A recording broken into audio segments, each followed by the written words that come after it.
यह स्मारक सुखपुरा के शहीद चंडीलाल की है। इनके बारे में जब आप जानेंगे तो आपको गर्व महसूस होगा। दरअसल देशभक्ति की अलख जगाने वाले चंडीलाल को अंग्रेजों ने गोलियों से भून दिया था। शहीद चंडीलाल आखिरी सांस तक देशभक्ति की अलख जगाते रहे। आज इन्हीं की शहादत को याद करते हुए सुखपुरा कस्बे में उनके स्मारक के समीप एक भव्य कार्यक्रम का आयोजन किया गया। कार्यक्रम में मुख्य अतिथि स्वतंत्रता सेनानी रामविचार पांडे मौजूद रहे। सभी ने शहीद चंडीलाल की वीर गाथा के बारे में सुखपुरा कस्बे वासियों को बताया। भारी संख्या में सुखपुरा कस्बे के लोग मौजूद रहे। कार्यक्रम के दौरान शिक्षक व समाज सेवक के रूप में जाने जाने वाले उमेश सिंह वहां मौजूद स्वतंत्रता सेनानी सहित क्षेत्र में अग्रिम भूमिका निभाने वाले लोगों को स्मारक चिन्ह देकर सम्मानित किया। इस दौरान गायकार ने देशभक्ति गीत गाकर सबका मन मोह लिया। वहीं शहीद के प्रतिमा के पास भारी संख्या में स्कूली बच्चे भी मौजूद रहे जो देशभक्त के विचारों को सुन रहे थे।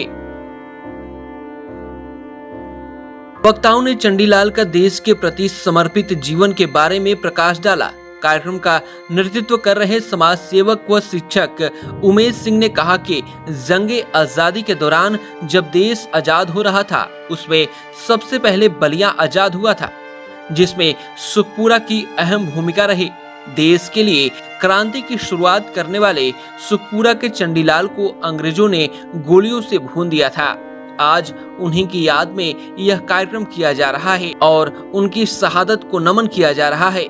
शिक्षक व समाज सेवक उमेश सिंह ने यह भी कहा कि युवाओं को नेता भक्ति नहीं देशभक्ति की राह पर चलना होगा, तभी देशभक्ति की अलख जलती रहेगी। जंग आज़ादी में जब देश आज़ाद हो रहा था तो बलिया की क्रांति में जो बलिया की क्रांति थी निश्चित रूप से बहुत ही महत्वपूर्ण थी। यहाँ के हमारे रणबांकुरों ने देश में सबसे पहले आज़ाद बलिया को कराया। निश्चित रूप से ऐतिहासिक था। जो बलिदानियों ने हमारे खून देकर इस देश को आज़ाद कराया उसमें सुखपुरा की भी भूमिका बहुत महत्वपूर्ण थी। 1942 के क्रांति में हमारे 3 शहीद चंडीलाल, कुलदीप सिंह और गौरी शंकर ने अपनी शहादत दी और ये हिंदुस्तान के इतिहास में ये सुखपुरा का इतिहास रहा कि यहाँ पर जानवरों ने भी अपनी शहादत दी। जैसा कि गुरु ने बताया था, हाथियों को मार दिया गया।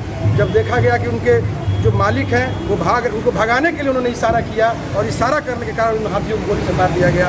ये 1942 की क्रांति में सुखपुरा का इतिहास रहा है। वही इसी स्थल पर स्वतंत्रता शहीद स्मारक संस्थान के कमेटी के द्वारा प्रतिवर्ष एक कार्यक्रम का आयोजन किया जाता है, जिसमें हम लोगों ने कई वर्ष पहले एक सुखपुरा रत्न का शुरुआत किया था, जिसमें डॉक्टर साहब हमारे विनय पत्रकार जी हैं, एक उनके सचिदानंद सिंह, महावीर प्रसाद जी, अरविंद उपाध्याय जी, क्या कहते हैं, मतलब अनेक विद्वानों को हम लोगों ने ये सुखपुरा रत्न पुरस्कार दिया था।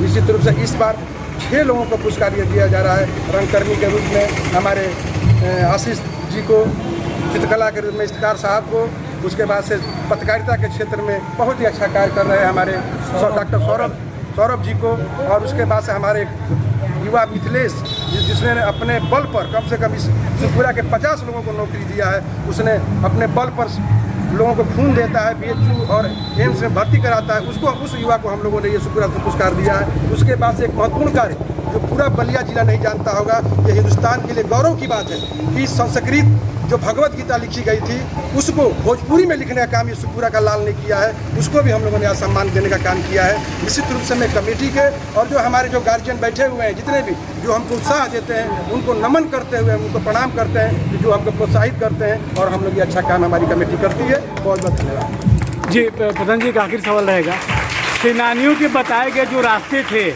जो शहीद सेनानी थे, अब उनकी राह पे युवा बहुत कम चल रहे हैं, तो इसका जागरूकता संदेश कैसे है? जब तक युवा आगे नहीं आएगा, देशभक्ति की राह पे नहीं चलेगा, तब तक देशभक्ति की अलग कैसे जाएगी? बिल्कुल, आधुनिकता की दौड़ में लड़के समझ रहे हैं। मैं एक बात कहना चाहता हूँ, यहाँ पर नेता भक्ति चलती है लेकिन देशभक्ति कम हो चुकी है। तो नेता भक्ति है, नेताओं के पीछे जो बच्चे घूमते हैं, निश्चित रूप से पर परिवार का नाम नहीं रोशन कर सकते, अपने गांव का नाम रोशन नहीं कर सकते। उनको ये नेता भक्ति छोड़नी होगी और देशभक्ति जब तक उनके अंदर नहीं आएगी, समाज और ये हमारा हिंदुस्तान सुंदर और सुंदर नहीं बन पाएगा। इसके लिए आपने बहुत अच्छा सवाल किया है।